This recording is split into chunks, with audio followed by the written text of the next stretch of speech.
गडचिरोली जिल्ह्याच्या आरमोरी तालुक्यातील शंकरनगर येथील कुटुंब गेल्या 5 वर्षापासून एकाच घरात मधमाशांच्या सोबत जीवन व्यतीत करत आहे। मात्र निसर्गाच्या जैवविविधतेशी असलेले हे इतरांसाठी हा आश्चर्याचा विषय बनलेला आहे। शंकरनगर येथील रहिवासी व चुरमुरा येथील ग्रामपंचायतीचे ग्रामसेवक आलोक रॉय यांच्या राहत्या घरी खोल्यांमध्ये तसेच बाल्कनीमध्ये मधमाशांचे अनेक पोळे आहेत। 6 सदस्य असलेले रॉय कुटुंब गेल्या 5 वर्षापासून मधमाशांच्या सानिध्यात कसलीही भीती न बाळगता नियमित एकत्र आयुष्य घालवत आहेत। मधमाशांसोबत घरातील सर्व सदस्यांची चांगली मैत्री झालेली आहे।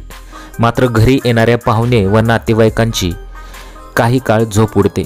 बेडरूममध्ये, हॉलमध्ये तसेच अंगणात मधमाशांचा घोळका अंगाभोवती गिरक्या घालत असतो। मात्र या मधमाशांनी आजवर कोणालाही इजा पोहोचवली नाही, हे येथे उल्लेखनीय आहे।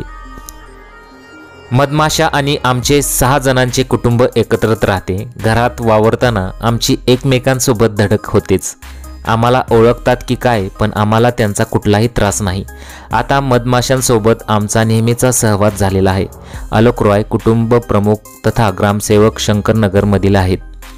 मधमाशांना जोपर्यंत कुणी त्रास देत नाही तोपर्यंत त्या कोणालाही त्रास देत नाहीत।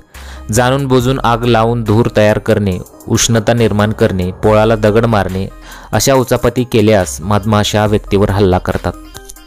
तर तुम्हाला या घटनेबद्दल काय वाटतं? तुमच्या प्रतिक्रिया आम्हाला कमेंट बॉक्समध्ये जरूर कळवा। हे धोकादायक आहे की योग्य आहे ते आम्हाला कमेंटद्वारे जरूर कळवू शकता।